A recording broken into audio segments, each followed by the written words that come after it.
Welcome to SLP Nerdcast. I'm Kate. And I'm Amy, and we appreciate you tuning in. In our podcast, we review and provide commentary on resources, literature, and we discuss issues related to the field of speech-language pathology.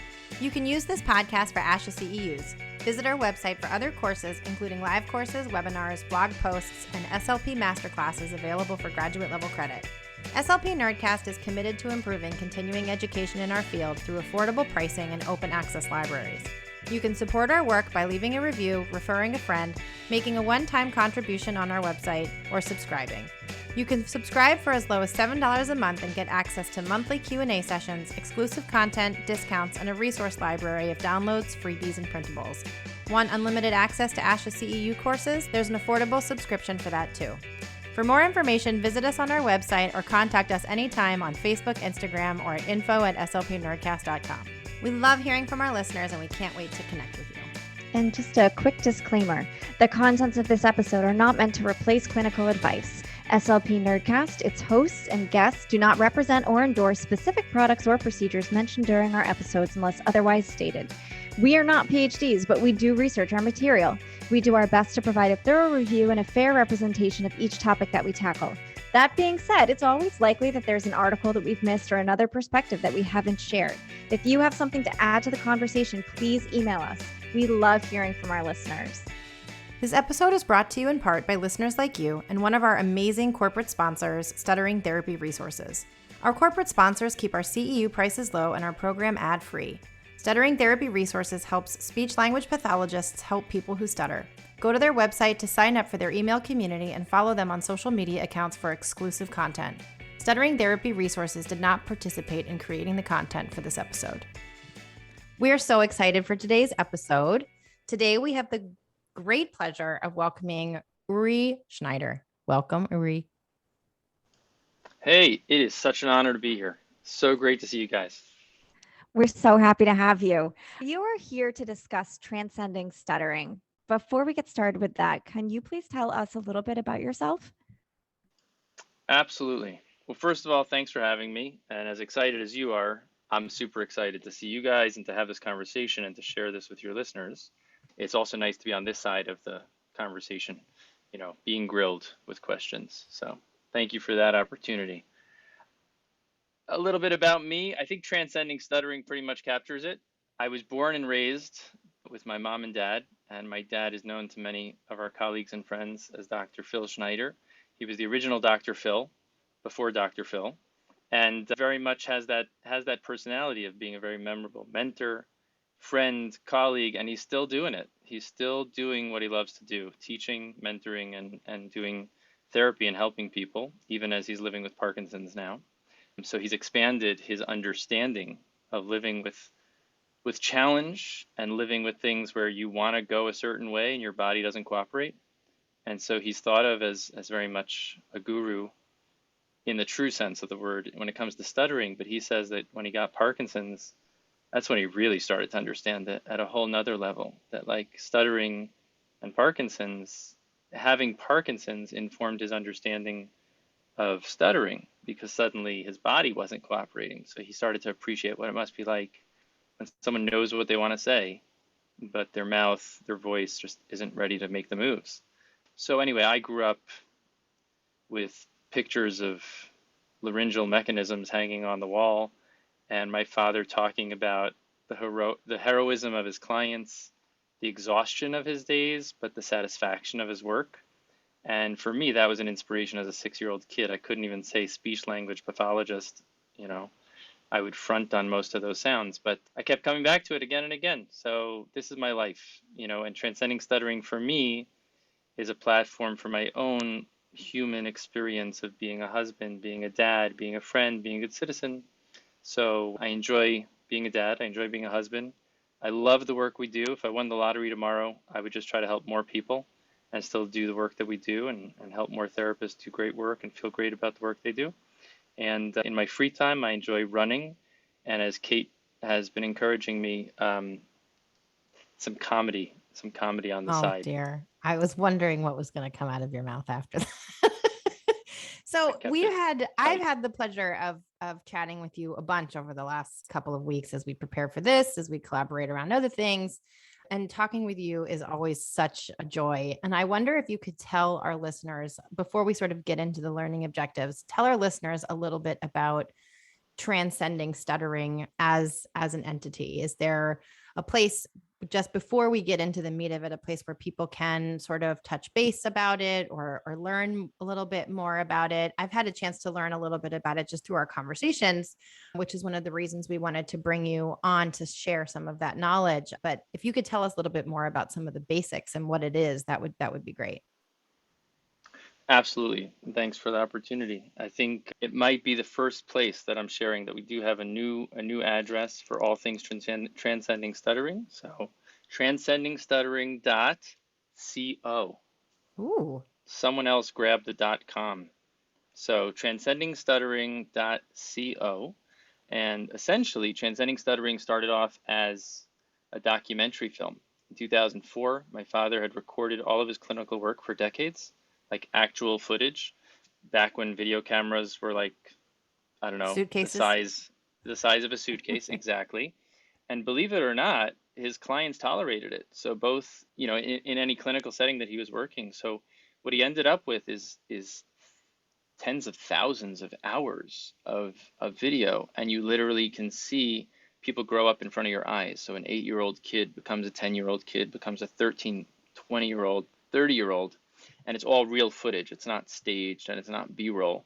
So Transcending Stuttering is a documentary that documents the journeys of several people who stutter, men, women, black, white, coming from all different sorts of places. But what's amazing is the universality of the experience, and also the stages and chapters that people go through, and the triumphant stories of how they end. They all go differently. Some of them continue to stutter, some of them don't, but they all become exceptional human beings who discover great meaning and great purpose. That documentary came out, and some of us on the team, Joy Kling being one of them, a colleague of ours, said, we got to do something with this. We got to create a curriculum. We got to create a way for people to learn and grow through this in a way that kind of unpacks, well, how do you do that? The second film is Going with the Flow, another documentary. These were on PBS, very, very well received. These are 2 documentaries, awesome. And then in 2020, we started an online course. It's like a self-help course for people who stutter, group therapy for people who stutter, and then in partnership with some great people at SLP Nerdcast, who will remain nameless, we've been able to put together a CEU offering that's pretty significant and unlike many others, both in terms of how many ASHA CEUs can be earned. 1.25 ASHA CEUs, holy smokes. Wow. So if you're listening to this is just like a little like crumb, 0.1 CEUs, but 1.25, that out of the 3 that you need every 3 years, that's pretty hot. And what's cool about it is it's a cohort-based course, which is also different. So really quickly, we usually go to CEUs, you go for a lecture, you hear some things, hopefully it's worth your time, worth the money, you get the CEUs, you come in, you learn something, you write some things down, you leave, hopefully you remember something. But generally, whether it's the next day or the next week, you're back to doing therapy the way you were before. And whatever flash of brilliance or inspiration, it's somewhat fleeting, or at best it's hard to integrate. And what's cool about cohort-based courses, which this Transcending Stuttering, CEU experiences for SLPs, is it's lasting over time. So we meet periodically. There's content that can be processed that's pre-recorded, that's written and printable and usable in therapy for all the therapists. But we meet with space in between for consolidation and processing. And we have an asynchronous community online where the conversations just keep going and the support keeps going and we keep each other on fire. So there's this peer mentor community where people are growing together around the country. And what's super exciting is seeing people that have very little experience in stuttering, very early in their career, as well as people who are Hall of Fame, ASHA fellows, and specialists, also kind of jamming around the same campfire. And everybody has something to gain and everybody has something to give. So I see myself as a conductor, as a steward on the ship, and the ship is sailing, and we welcome SLPs who are interested in learning more and really having a great experience and finding the dignity and the pride and the confidence, but also feeling that they can be change agents, really helping others take ownership of their own journey and communication, no matter what. And it goes beyond stuttering, and that's why it's Transcending Stuttering. It's beyond stuttering. It's about the people, but it's also about using stuttering as a platform, as a springboard to leverage growth and courage and humanity. I want to unpack something that you said in that. First of all, every time you speak, it demands my attention, and there's so many little nuggets in there. But what you said about a cohort learning experience, I just want to emphasize that, because I, at least speaking personally, I have had that experience where you have this sort of one-sided staring at a screen, being left to digest it on your own. You take notes, and then, the 15 minutes after the lecture stops, and then you go about your life, and not that you forget some of it, but your mind is a sieve, right? We all have those moments where we go and we put our attention elsewhere into our regular lives. And what I love about what you've created in this community is there is so much more of an interactive learning component, which is so important when we're really trying to be vulnerable enough to acquire a new skill, or admit that we don't know something, or seek more information from a peer. So kudos to you. And thank you so much for creating that platform. And I'm so excited for people to learn more about it as we sort of go through the course or go through this episode. I was remiss. I forgot to mention SLP Nerdcast. What a podcast, huh? Podcasts. Talk about innovation. Talk about, changing the way people consume, good professional content. It's both got personality, but also substance. I mean, podcasts are also amazing. So I want to give you a lot of credit, and everyone out there who's consuming podcasts, everyone out there who is producing them. It is not easy. There's also a Transcending Stuttering podcast. We've got tens of episodes there, interviewing people who stutter, researchers, professionals, influencers from around the world, just bringing those conversations to life and making them available for free. But yes, I think all of us as professionals, and also as we work with families, with clients, with young people and older people, we should think about innovative ways to reach people, innovative ways to share information, and also create opportunities for transformation. And in particular, the key of the cohort-based learning is that multi-directional learning. It's not just interactive. It's literally, I will share something, the group will be able to share back. We have breakout rooms, we have collaborative documents in real time where we put our contributions together. So there's this multi-directional learning and exchange that goes on, which makes for really healthy give and take. And for all of you listening to this podcast, if you're an SLP and you want to take part, so just go to transcendingstuttering.co, go to the SLP page. If you want to register for a cohort for the SLPs, if you put in the code SLP Nerd, if you're an SLP nerd, you can use that discount code for $100 off for the next event. And there are also free events and opportunities. So it's not just a sales pitch, but a little courtesy to the amazing stuff that you guys are doing. Well, thank you. That's very generous of you. And as a person who participated in registering all of your content for ASHA CEUs, I can definitely say it's worth the while. It's a really great experience. And we're so excited to get into the actual components of Transcending Stuttering. So we're going to move forward quickly with reading our learning objectives and our financial and non-financial disclosures. Sometimes people write in and ask me to skip this part. I can't. ASHA makes us read it. So stick with us. We're going to get through this as quickly as we can. I'm just going to take a nap. Can you just buzz me when you're done? Totally. Just go ahead and mute your camera. That's no problem. Okay, here we go.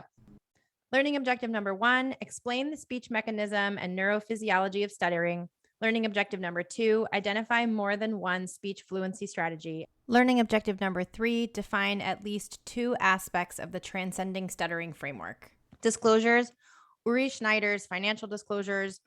Uri is the owner, founder of Transcending Stuttering and the director of Schneider Speech. Non-financial disclosures, Uri is a faculty member at the University of California, Riverside School of Medicine. Kate Grambois' financial disclosures, that's me. I'm the owner and founder of Grambois Therapy and Consulting, LLC, and co-founder of SLP Nerdcast. My non-financial disclosures, I'm a member of ASHA SIG 12 and serve on the AAC advisory group for Massachusetts Advocates for Children. I'm also a member of the Berkshire Association for Behavior Analysis and Therapy, Mass ABA, the Association for Behavior Analysis International, and the corresponding Speech Pathology and Applied Behavior Analysis Special Interest Group. Amy, that's me. My financial disclosures are that I'm an employee of a public school and I receive compensation as co-founder for SLP Nerdcast. And my non-financial disclosures are that I'm a member of ASHA SIG 12 and I serve on the AAC advisory group for Massachusetts Advocates for Children. All right. Uri, why don't you start us off? You're up. It's you. It's you Nat's now. over. Tell us a little bit about the landscape of stuttering intervention in our field. That's a pretty rocky landscape. Don't lose your footing. I think stuttering finds itself in an interesting time, an interesting place. We have a president of the United States who's a person who stutters. No politics, but just to recognize that someone, it's very emotional. I'm getting emotional. Like to think that this was a person who grew up that as a teenager, his nickname was Dash. So he says, not because he was fast, but because they teased him that he talked like Morse code. To think that he says that it was more likely that he, as a teenager, he thought it was more likely he would grow up and get the Nobel Prize in science than become a politician, a career politician, let alone president. Why? He hated science. He wasn't very good at it. But to think that he would make a living as a public advocate, as a politician, speaking, as a professional, that's amazing. So on the one hand, we have this incredible example of the sky is the limit. There is no ceiling for people who stutter. And at the same time, we're still dealing with a lot of misunderstanding, lack of understanding, and a lot of fear and stigma surrounding stuttering and people who stutter. And as professionals, as speech language pathologists, we should be leading this charge of being allies for people who stutter, of doing great advocacy for people who stutter, of doing great supportive guidance or therapy with people who stutter. And in reality, about 1% of all speech therapists are showing interest in stuttering or feel able and ready to step up. So out of 150,000 SLPs in the United States, about 1% show an interest in stuttering. We've got to step up. We've got to do better. And we've got to make it doable so that more therapists can show up, because otherwise we're leaving many, many young kids and families and adults behind. This is something that we talk about a lot on our show, about how wide our scope of practice is in the field of speech pathology and how it puts SLPs in this position where we sort of have to know almost too many things. I mean, no one can know everything. And when you're a new grad or you have a job that sort of throws everything at you, you're expected to treat whoever, quote, walks through your door or whoever gets put on your caseload, regardless of your scope of competence. It can really put clinicians in a pickle, to be honest. I mean, really butting up against our ethical code in terms of operating outside your scope of competence. As a matter of fact, Amy and I, working as AAC's, quote, AAC specialists, we use stuttering as an example a lot. That is nowhere near my scope of competence. I have not worked in that area of academia or clinical, application since, 15 years ago when I was in graduate school. So what are your perspectives on this issue as it relates to an SLP who is maybe listening, who has a caseload of 140 in a school, which, by the way, is a real person that I know with a caseload of 140 students in a school. There are a lot of components here. There's unreasonable working conditions. There's unreasonable caseload size. What is your perspective on how to support clinicians in that who are in that situation? It's a tough one. I think just acknowledging that it's a tough position is the first thing. I think to recognize all the efforts of many great people, I don't want to leave anyone out, but there's some people that have dedicated tremendous amount of time to improve the amount of training that goes on in grad school so that more of the next generation SLPs will have better preparation. But there is that fundamental problem, the big nine or whatever is going to be the scope of practice, the number of things that students and programs are expected to train in. It's impossible. So I think credit to them. I think that's a slow moving process, but it needs to continue to move forward. And again, many thanks and hats off to them. What we're doing here is taking people where they're at, wherever they're at, whether they're still in grad school or just out of grad school or further on, like you described your friend. And if we can find a quick way to equip them with a tool belt of ways that doesn't make stuttering therapy overly complicated, overly scary, but like very doable, very touchable. I think the first thing we all need to do is stop making everything so darn complicated. Like, we need to be committed to the highest level of professionalism.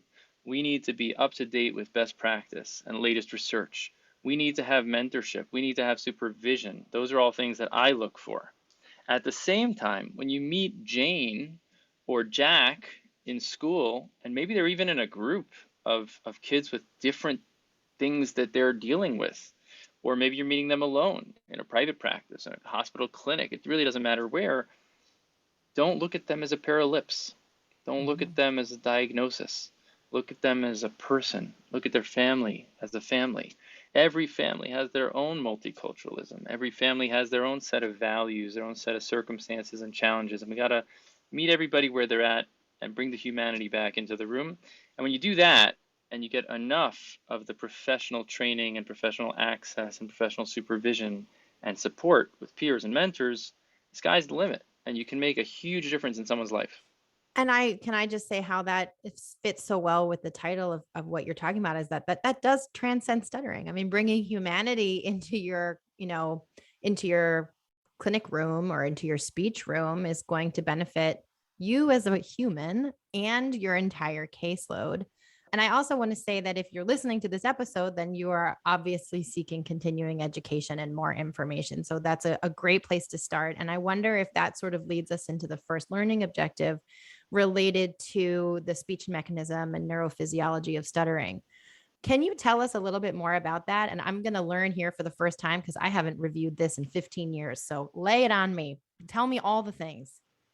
So I want to frame that because I think one of we'll pull back and put it into the frame of this Transcending Stuttering. We have a framework with 4 parts. And what you're asking, Kate, each of those objectives are going to tie into one of these pieces. Because I think as SLPs, most of your audience, I assume, are speech language pathologists or SLPAs or SLTs, depending where you are in the world. I don't know how much of a British audience you have, but hopefully some good. Who knows? I won't say what they Write call us each in other. if you're in Europe. Send us That's a note. right. We have no idea. That's right. That's right. Good eye, mate. That's down under. But what I was going to say was, I think one of the challenges as a speech language pathologist, and again, this goes to how we learn in school and how we continue to learn, we end up with a lot of bits of information, and they're all over the place. They're scattered like a piece of glass that got shattered, and it's all over the place. But it's like looking up at the sky, and you got all these stars. And what did people do? They started to connect the dots. And the first step is you got to collect the dots. You can't start connecting the dots before you have all of them. I think I heard that from Michelle Garcia Winner. I don't know if that's an original of hers. But you got to collect the dots, and then you got to connect the dots. And connecting the dots starts to give meaning and purpose to what you're seeing, this constellation. So before I give you the speech mechanism, which I'm going to do because I think it could be one of the most mind-blowing things to open up this whole stuttering thing for clinicians and for people who stutter, let's just put it into the frame of there are 4 parts of the framework. Self-knowledge is the first thing. A person should have a chance to know what's stuttering, what's communication, what are my strengths, what are my challenges, what are my weaknesses, what's my profile, what's my picture, and how do I put that together as is? What can I leverage that I already have? What can I bring out of me that I got inside of me? And I'm talking to speech therapists and also people who stutter and parents, right? Nothing brings out the best in us and the worst from us as being parents and caretakers, but it also brings out things we didn't know we had inside of us. We didn't think we had the capacity to care for another living being.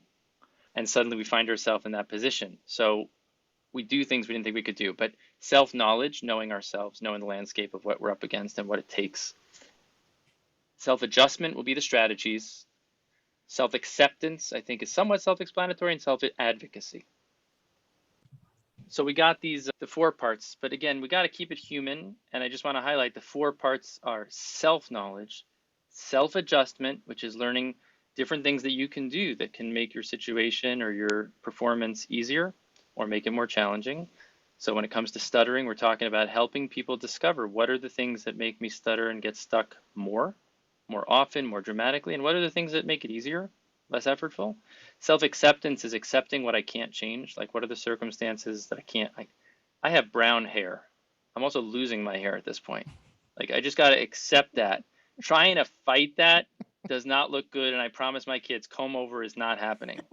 It's just not, and it's not an option. Thank you It's from the not an rest of option. us. You feel the same way? Thank you. Thank you so much. So I have many colleagues, I won't name them, who are balding beautifully and boldly and proudly, and I follow their leads. And then self-acceptance is that, and then self-advocacy, I think, is the most important thing we don't do enough, is how do we tell our story to others? How do we make sure that what we've come to understand and come to grips with and lived with on our terms, how do we share that with others so that they treat us, listen to us, support us in the way that we wish? Because so many parents want to support their young or not so young children. Teachers want to help their students, but they don't know what the kids really want. So let's go back to your question, Kate, which I think is, we'll drop one concept or bomb for each of these units that will be an insight as a concept and will also be helpful as a practical tool. How's that sound? That sounds wonderful. Drop them. Here we I'm go. here. I'm Are waiting. you ready? I'm ready. So I told you and Amy about something very powerful I won't go into, but we could do another talk about that, about how respiration and phonation is a very significant intersection where kind of laminar airflow, turns into pulsed airflow and starts to create these sound waves in the world. I won't go into the Kabbalistic insights on that, which we talked about before. If you're interested, hit me up with a DM. But what is cool is that what is cool? To understand stuttering is to understand it is a neurophysiological thing. One of the most important misconceptions is to think it has to do with some psychological or emotional feebleness or weakness or some lack of knowing what you want to say. People don't stutter because they're nervous. People don't stutter because they have a lack of intelligence. They may also have social anxiety. They may have anxiety, but not all people who are anxious stutter, and not all people who stutter are anxious. So the first thing is to just recognize that in terms of self-knowledge. Your temperament can be the shy, timid type, or it can be the extrovert who's acting in a shadow personality of a person who's shy because they don't want to be the extrovert that they really are because they think they'll stutter. So they put on this facade and you don't see them talk as much, but they really have this extrovert waiting to come out of their shell. What's happening in stuttering, if you can break it down and neutralize it, demystify it, it's so helpful because it takes the stigma away for others and for the person themselves. So essentially, the vocal folds, as we all know, are moving at hundreds of times a second, right? The coordination of respiration to phonation to resonance to articulation is this unbelievably coordinated ballet. I often think it's more incredible that we don't stutter, that it usually goes off without a hitch. Right, Amy? Right. Yes. I mean, it's amazing when you stop and think all of the things that have to go well for us to effectively generate any type of speech at all. So the sequencing of that is remarkable. So essentially, what's happening in stuttering is the vocal folds, we know, move in their positioning. So if you are holding your breath, or if you're locking your, let's say you're picking up a heavy table, or I'm thinking of women's tennis, all the grunting there, it's all about getting leverage on the core, right, to lift something heavy, or if you're going to the bathroom, or if you're giving birth, you're going to lock the larynx. So the closing of the larynx, the bringing the vocal folds together tight, has that purpose. Also, when we swallow, we know that the closure is part of that. The other position is when you're listening right now. Probably you're sitting there breathing, hopefully, and your vocal folds are open. Voice happens when they're just approximating the adjacency one to the other and they're not too tight. Now, if you think about when Amy's talking, when Kate's talking, when I'm talking, there's no breaks between the words. There's this constant flow that creates a sound signal that's pretty much uninterrupted of voiced and unvoiced sounds. And then somehow I just put that out into the world and you guys are picking it up in your ears. And hopefully, for the most part, you have good hearing. And then auditory processing kicks in, sends that signal over to the language processing. And somehow the listener is able to decipher where words begin and end, where sentences begin and end, and then create meaning from that fluid sound signal. Remarkable. But within all that, on the production side, is this voice on, voice off. Most of us take that for granted, but if you think about it, it's two extreme positions. You have wide open when you're just taking a breath, inhale. You have tight shut, at different times. And then you've got the approximation of the vocal folds. When they have to move from one extreme position to another, from no voice to voice, or from voice to no voice, that's where people who stutter have a physical sensitivity. You could think of it like an allergy.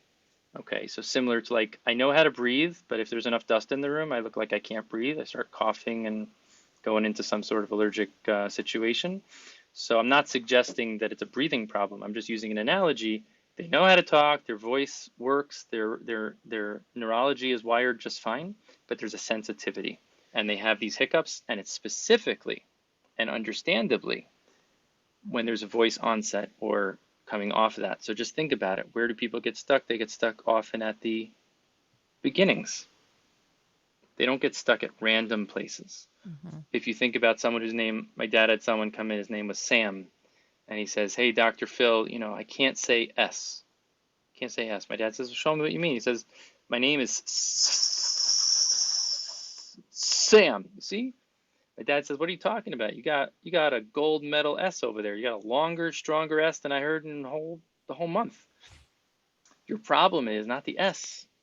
The problem is moving off the voiceless S to the voiced A vowel right after it.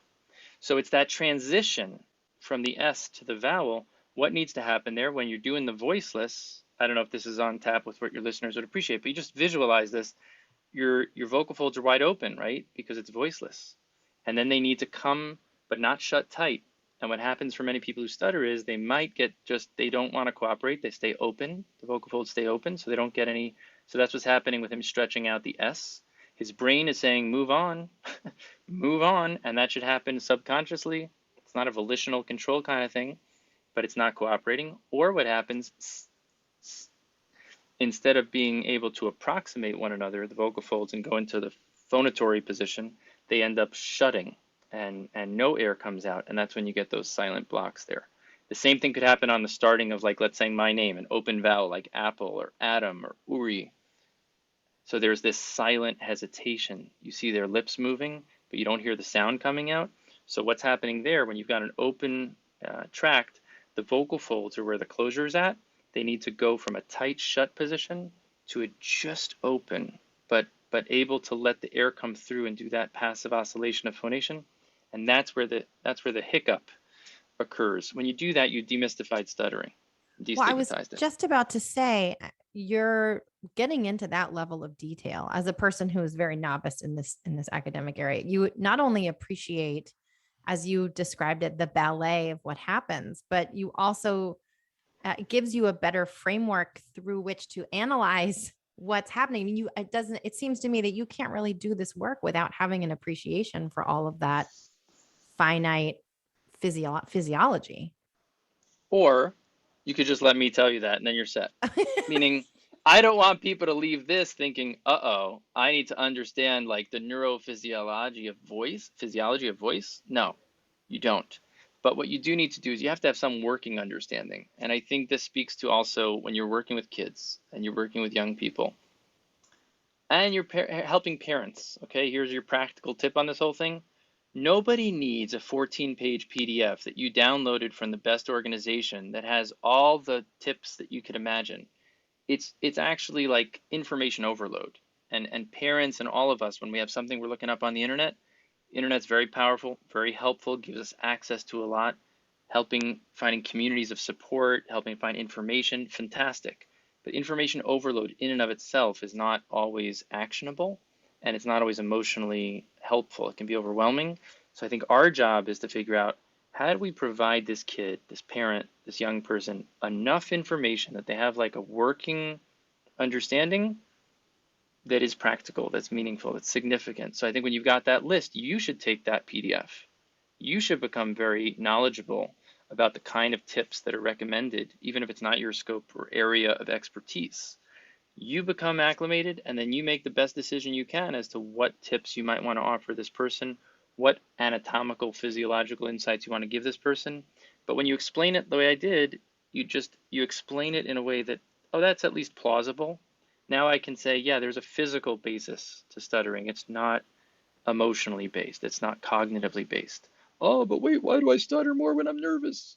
I always stutter more. Of course you do. Of course you do. And all of us that have things like, I eat when I'm nervous. Other people go shopping. Other people gamble. I won't say what other people do. But generally, when do those things act up more? When do they flare up? When we're in a state of stress. So stress exacerbates stuttering. Being nervous exacerbates stuttering. It's not the cause of stuttering. So the allergy to peanuts is not a peanut problem. It's a problem with a certain threshold of something, and the peanuts are a trigger, and that's the response. So you have a sensitive system that has that response to that trigger. So people who stutter are sensitive, and this will bring us to the next one, and I'll pause for your next thought. But people who stutter, what are the two things they're most sensitive to overall in general? Is pressure and speed. Speed is the speed with which one speaks and coordinates all this ballet, right? I often say if you asked me to do one move in the Nutcracker from one end of the stage to the other, I would fall on my face at least 5 times.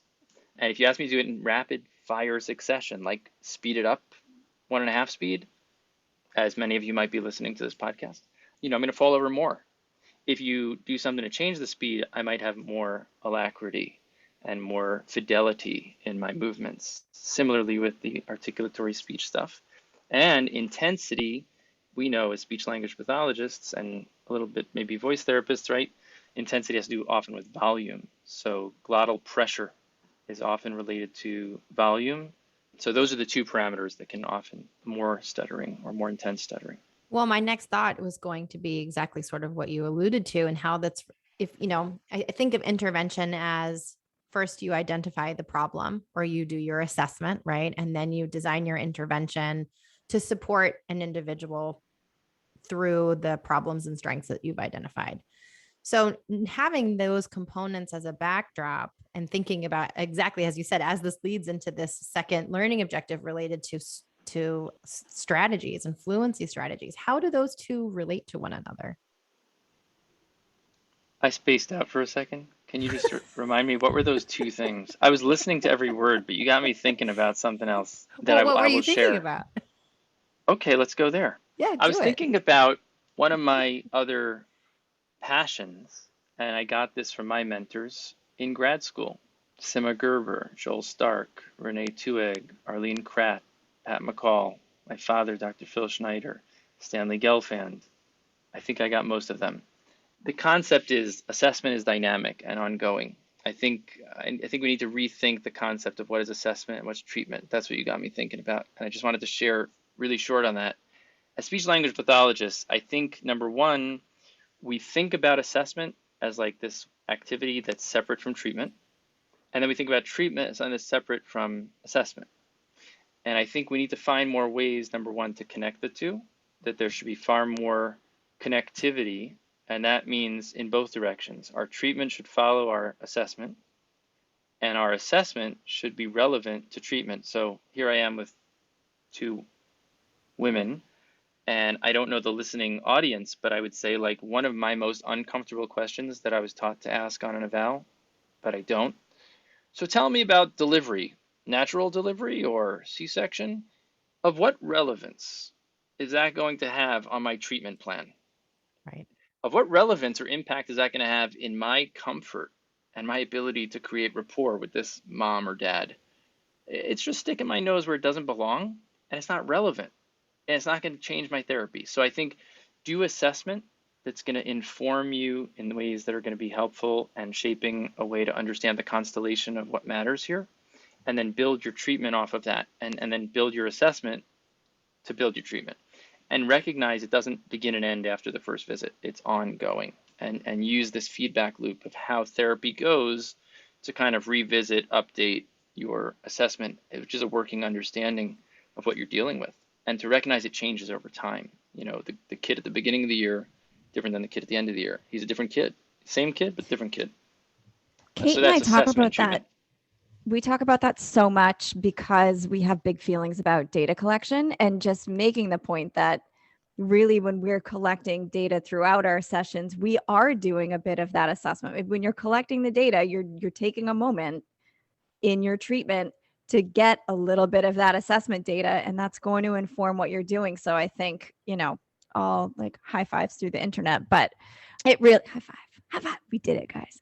I think that is such an important point to make for kind of any application within the field. There is that thing that you do that is assessment, this formal process that's usually tied to funding and eligibility and all of that stuff, but that really isn't where it ends, and your treatment should continue to be informed by little bits of assessment, and that's why data collection is so important. All right. I just want to second Amy's thoughts. I loved the concept that you just mentioned, that assessment is ongoing, because that's very true. And it sort of loops me back to my original question. I hope you're paying attention now. So I'm going to reply. I'm going to repeat the two things. So you had mentioned that two things that people who stutter struggle with are speed and pressure. And I'm wondering if, as your assessment is ongoing, and thinking about our second learning objectives, which is identify more than one speech fluency strategy, is it safe to assume that those strategies are related to speed and pressure, or are there other components and other fluency strategies that should be looked at more thoroughly? Just a shout out to all my ADHD brothers and sisters out there. The fact that I got distracted. Yeah. So I'm going to answer your question, Kate. Little preview, dropping little self-advocacy here. So I have something called ADHD. It doesn't mean I'm not interested in what you're saying, but sometimes my mind sparks connections that you might not have realized. So I might ask you to repeat. That happens to me all the time. Just know it's not an indication that I don't care or that I'm not paying attention. It's actually a sign of I really value what you're saying. So I appreciate if you can entertain me and repeat the question sometimes. So I got it this time. Did I make you I'm going to come back to that. You did not, and there's no reason to feel bad. There was nothing apologetic there. That's the whole point. We're going to get to that in self-advocacy. We're going to circle back to that. Okay. So the question of understanding and assessment, and then strategies for fluency. So again, principle. We don't teach strategies. You don't teach someone how to do something that should be automatic. Speech should be spontaneous. Speech should be within the context of communication. If we are doing therapy that is plastic and sterile and stiff, and yet we think we're taking data, we're taking the wrong data if we're measuring, wow, in the laboratory of my clinic room or in my therapy room, we're able to achieve fluency of this percentage on this percentage of words, this percentage of the time. Yahoo! Well, that's one way to fill out your paperwork, but that's not a way to make a difference in someone's life. Now, what if there's a way to make difference in someone's life, and in line with SLP Nerdcast and in line with the best of our profession, find ways to take data on meaningful change? You can do that, and it doesn't have to be complicated, but we're not going to dive into that. But my point is, don't teach strategies. It's not about teaching them, it's about leading them on a journey of self-discovery. And that's why each of the units is self this, self that. It should be like a science experiment. I meet kids 8, 9, 10 years old. Those kids are not coming because they want therapy. They generally don't care about their stuttering. Parents are sending them or someone else is sending them, generally, okay? But the point is you can engage them. You don't need to teach them you have something wrong in your speech. It's called stuttering. You need to talk like this. But you can engage them and say, wow, what a treat. I get to hang out with you. Tell me a little bit about you. What makes you tick? What are you into? What gives you delight? Oh, anything hard? Anything different? Anything anyone ever says to you that bugs you? And you get an idea what's going on from their perspective. For those kids, motivation and buy-in is not going to be around something that you're going to convince them of. But it can be, hey, can I interest you in becoming really smart about this whole speech communication thing? Like, you could use this for your science project at the fair later this year. And you could teach them what we talked about a few minutes ago. And then they become the expert. And then you say, let's do an experiment. Let's see if we talk like this. And you say, hey, which lane of the highway do you go in? The lane on the far right is about 40 miles an hour. Lane in the middle is about 50. The left lane is about 60. Which lane do you like to drive in? So that also gives you a sense of temperament, gives you a sense of processing speed, right? And it legitimizes all of them. You don't say the good lane, the bad lane. You think about your language. That would be something else we talk about in Transcending Stuttering and self-knowledge. What's the language we use? So you talk about speed like that. You make it real life. You use analogies like driving a car. You make it very matter of fact and very touchable, and no stigma and no shame and no words of judgment, but words of description. So you ask me, how fast do you think you talk? And the kid will be like, oh, me? I'm like constantly getting speeding tickets. I go like 80 miles an hour. I'm constantly getting pulled over by my mom, whatever. Okay, cool. Let's see what would happen. Tell me about the Yankee game last night. I just had to throw that in there, Kate, because I am from the Bronx. I'm going to make sure you know that, okay? And we're in Or Boston. tell me about... For anybody listening who doesn't know the Red Sox Yankees rivalry. We're not done yet, okay? Or tell me about the Super Bowl with the Giants, yeah? Eli Manning, yeah. So New York Giants, totally. New England Patriots, look, even your quarterback left. So yeah, Tom Brady knows what's up. So the bottom line is like this. You got to talk to the kid in their language. But the kid says, I like to go 80 miles an hour. I would say, great. Tell me about last night's game. And this time, what if you would go like 15 miles an hour faster? And then you say to the kid, okay. And you say, like, how was that? Did that feel easy? Did that feel hard? Or you might ask, in terms of data, here's a quick data hack. 1 to 10. How easy was that? Or how hard was that? Boom, now you got metrics. Now you can take your own data. You can check in with this young person, teen or adult, and then you can also do something if you need to with calibration between the numbers. But if you're plus minus an agreement of one with one another, you're good. But it could be interesting if they have a different number. I would not jump in and convince them that they're given the wrong numbers, okay? But you listen to their story and you use these numbers and use this kind of like interviewing style, conversational, chill kind of style. And then you say to the kid, okay, what if we try like this? You can drive from New York to Boston with no stops, okay? This is what I would say to the kid. When you do a family road trip and everybody gets in the car and mom and dad say, everyone go to the bathroom? Okay, we're not stopping until we get to grandma's house. Now another family gets in their car and they say, guys, go to the bathroom, but don't worry, we're going to stop at those three big stops in Connecticut, and then right as you enter Mass Pike, right before that Easy Pass thing over there, So which of them are going to get to grandma's house first? Probably the ones that don't make a stop. What's that family going to look like when they jump out of the car? They're all got their bladders exploding. They're all at each other's throats. Running, and right. What did they get for it? They got a few minutes, but they're all hyped up, stressed out, and at each other's throats. The other family, I don't know, in a drive to Boston, how much time do they lose? But the key is, by making those stops, the pressure, the angst is different. Another analogy, you get on a plane, transatlantic plane. I do that sometimes, like New York, Tel Aviv, New York. For some reason, it's a different psychological experience than getting on the LIRR train from Long Island to New York City. I pack the same bag. It's like I pack a book, pack my computer. I really don't pack that differently in terms of the carry-on, but there's this mental stress that I feel when I know it's a long trip. So the strategy for stuttering that we like to lean on is pausing. If you could put your words into these packets, into these buckets, and put bigger pauses between phrases, you're like the family driving to Boston, but you stop at the pit stops. It makes the load and the press. If you want to get into the neurophysiology, I'm happy to go there, or we can leave it. But just think like Amazon. How many of you ordered from Amazon? You guys order Amazon? Oh, of course. I feel like I should be ashamed to say so, but yes. It's okay. You shouldn't feel ashamed. We can talk about that in counseling later. We'll do another one of these on counseling.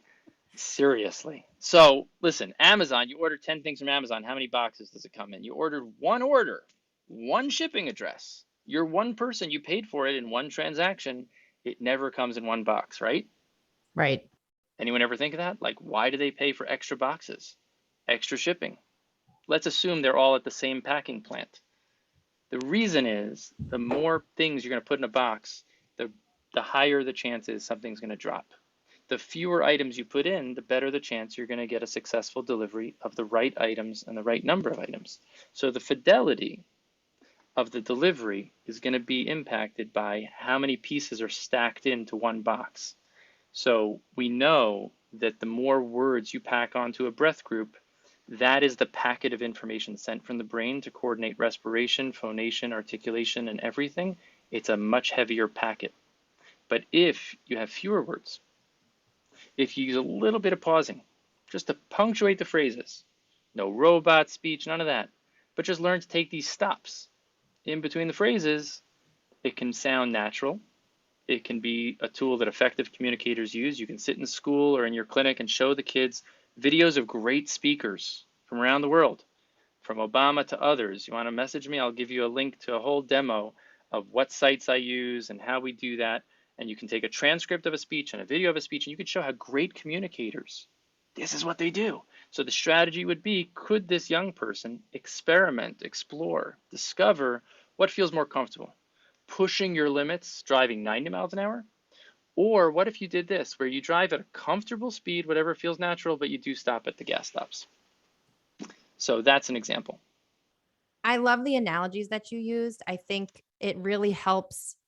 I don't know, harking back to something you said earlier in the episode about how clinicians are scared of treating stuttering, and I'm one of those people. So I feel comfortable saying that, it's not something that a lot of us feel comfortable in. But when you use those analogies and you have a better, thinking about the neurophysiology as a backdrop, thinking about components of speed and pressure, thinking about assessment as an ongoing component. And I know we haven't even talked about counseling, but counseling being such a huge part of this, I think the analogies really help us to digest stuttering, which can feel like such a large and overwhelming thing to address and tackle in our therapy rooms if we don't feel equipped to do it. So thank you so much. I mean, the analogies are great and it really helps me. So thank you for that.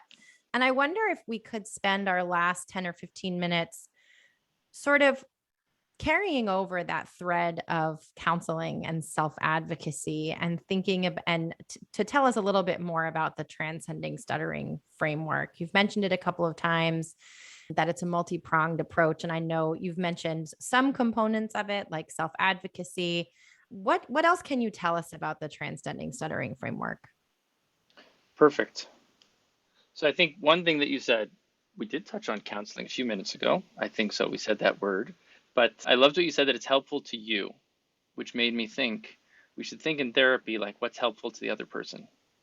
Mm-hmm. We shouldn't come in and give them what we did last time or what we did for the previous therapy appointment. We should really think about what's good for this person. So I was joking about the New England Patriots, but we're going to come back to using that because I do know that Kate's in Boston. So that's the context of where she is. So we're going to use that. And I encourage you, when you ask people that you're meeting, like, what are you all about? What makes you delight? What do you do on the weekend? What's your favorite, subject? That informs you as to what are the harbors of safe space and of analogies and of connection that you can have with this young person. So I think you use that information not just as a feel good, let me check that off and get that out of the way. That informs the understanding of this person, and then it helps guide you in what you're going to do with them. So that leads us to self-acceptance. You asked me about the 4 parts of the framework, and I'm going to turn the table on you for a moment in a second. No. But for all the listeners, see, that's what we have to take away. The oh no, there comes the stuttering case. Oh no, I just said oh no because you were going to put me in the hot seat. Who said it's hot? Maybe it's one of those seats in the car where you got like the air conditioning I'm prepared. flowing. I'm centered. This is a seat with the air conditioning on your back and also under your bottom. You got air conditioning coming everywhere. No hot seat. Cool seat. We all need courage. As SLPs, we need courage to step into being present for people that may present with things that give us the heebie-jeebies. And we need to be able to hold space when people get emotional and cry. Whether that's our thing or not our thing, we got to have the courage to lean in. So I think courage is very important because it also is what we're asking them to do. For the young person, the teen or the adult or the parent, so much of what we ask them to do is asking them to go against like their first response. The first response is, I want to be safe. Fight or flight. I'm out of here. I'll avoid. I'll do anything but. And we're asking them to do things. We have to be ready to do the same. And that's the best way to help someone, flex their own courage, is show them ourselves doing things that are outside of our comfort zone. I think that's very powerful, and it becomes something you can do in different settings with different students and in a group setting. The kid who's got the ADHD, the kid who's got language processing stuff going on, the kid who has a different profile, and the kid who stutters, they're all working on different things, but you can find that common ground. Anyway, in Transcending Stuttering, I tell all the SLPs, I want to be able to wake you up in the middle of the night and you remember these 4 things because they're that helpful. So self-knowledge, self-adjustment, strategy type stuff, things I can do and I can change, I can influence, making it a bit easier, making it a bit harder. Self-acceptance, somewhat self-explanatory, but not necessarily. And then self-advocacy. Let me show you how helpful these 4 parts of the framework are. So I'll toss it up to you guys, okay? And then I'll count 1, 2, 3, and you could say, is it part of self-knowledge? I'm going to say something. Tell me if it's self-knowledge, self-adjustment, self-acceptance, or self-advocacy. And if you're listening, we'll give you a little pause time to process and think, which bucket would you put it in? Bucket 1, bucket 2, bucket 3, or bucket 4? Feel like we're at Yankee Stadium. They have a part where they do this. They throw out a question and everybody has to answer, Oh, yes, yes, yes. On like the Jumbotron. Absolutely. Absolutely. So here we go. So the kid says, oh, I really wish Mrs. Smith wouldn't call on me to read out loud. I really wish she wouldn't call on me to read out loud. Which bucket would you put that in? Is that self-knowledge, knowing about speech and self and all that? Is it about self-adjustment, how to change the way I talk or different mechanics to make it more challenging or more easy? Is it about self-acceptance, tolerating myself, loving myself, giving myself the care and regard that I deserve? Or is it about how I tell my story to get the treatment that I want from others, self-advocacy? Is it bucket 1, 2, 3, or 4? 1, 2, 3, 4. What do you say? I was going to go with self-knowledge. Oh. Okay, Amy? What were you going to go with? I was going to go with self-advocacy. And you're both good. Here's another one. The point is, I there's need no one right of us answer. to be right. Well, I'm just kidding. I'm just teasing. Stuttering therapy is going to require no rights and wrongs. It's got to be flexible. Truly, there are going to be things that go in 2 buckets at the same time. Why don't you tell us, Amy, why you thought it was self-advocacy? And then, Kate, you could give your rationale why you thought that, and they could both be good. I was thinking self-advocacy because your client was identifying their preferences in terms of how somebody else would communicate with them. Yeah, cool. And I thought that's it was an opportunity. That student is telling you, I don't yet have a line with my teacher. My teacher doesn't know the way that I would like to participate or have a pass. And so to me, that is a ding, ding, ding in a certain way of an opportunity to look into activities related to self-advocacy. How can we explore the channel of, and is she ready for that? And what is she ready for? And how does that look? It's not a black and white, but at least I know when you ask me, Kate, what's the terrain? At least I know kind of my navigational intelligence clinically, where am I leaning here? What was your thinking, Kate, in terms of self-knowledge? Because I think there's something there. My thought was about it being self-knowledge was related to the individual being aware that they were avoiding that demand. They were avoiding that task in the environment and sort of knowing that it brought them uncomfortable feelings and they didn't want to do it. Great. I love that. I think that's great. And what I would think, as I keep thinking about this, is like there's the experience of the person who stutters or the client for any of us. And then there's our experience as professionals. You know, how's our avoidance management going? How aware are we of our own avoidance of certain things, stuttering therapy and among them? So I just think it's fascinating when we could start just looking, being more mindful and watching ourselves go through the things we think about our clients and what we want to tell them and just reflect it back. So one more example would be the kid says, I had such a bad day, you know, I had such a bad day. And it was a stellar day. It was like Disneyland day. There was just a lot of stuttering. So the kid says, I just had such a bad day. I'm such an idiot. So is that self-knowledge? What does that tip off in our mind? Self-knowledge, self-adjustment, self-acceptance, or self-advocacy? 1, 2, 3, or 4? I'm going to go with self-advocacy. Oh, interesting. I'm going to go with self-acceptance because it's an opportunity to sort of think about maybe reframing. Perfect. And I would have said self-advocacy because they're seeking support from someone, saying saying that you had a bad day as a way of connecting with another person to get that support or express their feelings. It's both, but guess what? It's not. Here's what's as helpful is, Kate, why it's not about what's right, but it's about what's wrong. The wrong thing for that kid is to serve up some strategies. The wrong thing for Right. that kid is the self-adjustment. Okay, don't worry. Yesterday was a big stuttering day. We're going to have a great smooth talking day in the office now. Let's go. Right. That is the most harmful thing any of us could do. And this is what I want to drive home. You don't need to be a stuttering specialist to figure that out. You just got to be human. You just got to think for a second. Be that middle school kid. Step in their shoes. You don't need to be a psychologist. It's not counseling. It's not fancy. You're talking about having a tough, uncomfortable time. You're sharing that with another person. What do you want them to do? Do you want them to listen? Do you want them to pry deeper and like dig and dig and dig and put you under the interrogation lights? Do you want them to tell your parents right away that you're having a really hard time and you sound depressed? Do you want them to fix everything and tell you like, oh, don't worry, honey, be a cheerleader? Sometimes it's just a human thing to reflect and think of how we would wish a friend would treat us. So coming back to it, what I'm trying to say is the 4-part framework empowers, simplifies, and helps both the person who's going through stuttering and the guide, the parent, the teacher, the therapist. Everybody can share the same language, and you both gave great reasons why it's those things. Kate, I love what you said. If he's saying it's a bad day, it was a no good day, he needs to recognize the language he uses is going to impact how other people see him, treat him, think of him, and he has something he can do about that. He can say, it was a really rough talking day.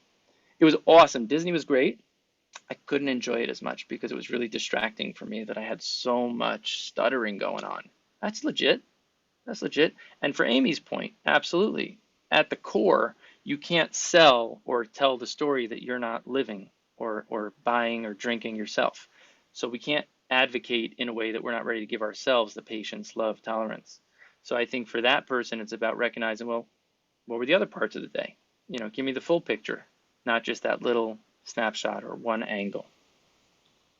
I love this. I feel like this is so helpful for us as people, because I think sometimes we as clinicians, we get our fixer hat on. Like have all this content knowledge and here I am, I'm going to fix you and I'm going to help you. And you're here to get better, air quotes, quote unquote, get better. And we lose sight of the fact that we are also humans and we are there with another human. And there are so many components of our work that are not in the textbook. They're not rooted in content. They are rooted in these components of human connection and understanding and doing that to ourselves. How important that is to do that to ourselves so that we can bring our best selves, our best human selves into our therapy room. And when we don't do that, so much is lost. So thank you so much for going into that. And I wonder if in our last minute or two, if there are any parting words of wisdom that you can leave our audience, or things that you might, and anything else that you want to carry home that you haven't quite mentioned. Funny you should ask. I think back to the biggest influences in my life, and I ask you to think of yours. If you're a speech therapist listening to this SLP Nerdcast, you could be listening to a lot of other podcasts. Trust me, there's a lot out there. But something brought you here. What brought you here means you must be an SLP and you nerd out about SLP stuff, and you love listening to SLP nerds casting their SLP nerd out. But my point is, something keeps bringing you back, right? So I think, what brings you back? What inspired you to get into this in the first place? And I don't know if it was, the recurrent laryngeal nerve and the fascination with the route it takes, or if it was Broca or Wernicke, or if it was ABA or floor time. I don't know, but I got a feeling that some of you, like me, it had to do with something else. It had to do with something that touched you. Maybe it was someone you knew in your lifetime. Maybe it was something a teacher or professor shared. For me, it was seeing my dad. The joy, the relationships, the long-lasting perspective of a lifespan of seeing someone who at one moment seemed so disabled, so unable, but believing in them and hanging in and seeing them shine. That's what brings me back again and again. So I think I want to take that for all of you. Think about what brought you here. It probably wasn't something technical and informational. It's probably something emotional. So when you're working with a young person who stutters or a family, as Kate was saying, get off the fix-it horse and get on the carrot horse. Not carrots, care. Care. And my mentor, when I think back to Joel Stark, he taught me a lot. He passed away in the past 12 months or so. He was the head of the department at Queens College. And every year the students would make a plaque of 10 Joel isms, 10 quotes. And none of them were like the technical gobbledygook of our work. 2 of them I'm going to share with you. And these are things to take with you. But think about, what do you wish your students think of you 5 years from now? If you're teaching as an instructor in a college or university, or if you're a therapist, what do you want your students to say 5 years from now about what they did with you? It probably is not about pausing, and it's probably not that you saved their life with such and such technique, but they probably will say, you really cared, you really listened, you really showed up, you were really vulnerable. I could tell you didn't know what you were doing, but it was really great to see you struggle just like I did, as we both tried to find our way. So I would just leave you with these 2 Joelisms. Love them up in an ethical way, in a professional way. He was a person who demanded the highest level of professionalism and intellectual rigor, but he also made it clear, if you don't really care about the person you're working with, get out of there, because nothing good is going to come of it. You got to care about the people you work with, even when they're really difficult. Second, KISS. Keep it simple. Don't overcomplicate things. And I just want to leave you with a feeling of confidence. You can do this. You can do this with the right support and a bit of, leveling up and refreshing yourself.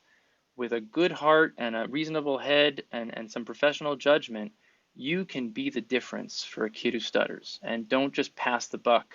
On the one hand, if you don't feel you can help them, you feel like you're going to hurt them, do get out of there. But don't be scared to make a difference, because you could be the difference. It takes one caring adult to make the difference between a kid's life and the kid becoming a statistic. Go get them. That was beautiful. Thank you so much. I love talking to you. I said that at the beginning of the episode. I'm going to say it again now. We always learn so much from you. And I know everyone listening has learned a ton through the course of this episode. So let's see what they fill in on their quiz at the end, There we go. If you want to learn more, you can find more of Schneider's Speech's work and Uri's work on Instagram. There's the Transcending Stuttering podcast. There's also the Transcending Stuttering course, where you can be a part of this cohort and learn a little bit more.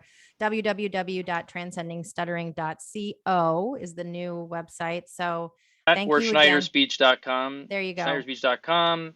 And most of the content is 100% free. And obviously there are opportunities to dive deeper. So if anyone needs anything, we're here to serve and to help others, get on fire and help others launch their own journeys, their own stories. Thank you so much, guys. Thank you so much for joining us. Thank you. Thank you so much for joining us in today's episode. As always, you can use this episode for ASHA CEUs. You can also potentially use this episode for other credits depending on the regulations of your governing body.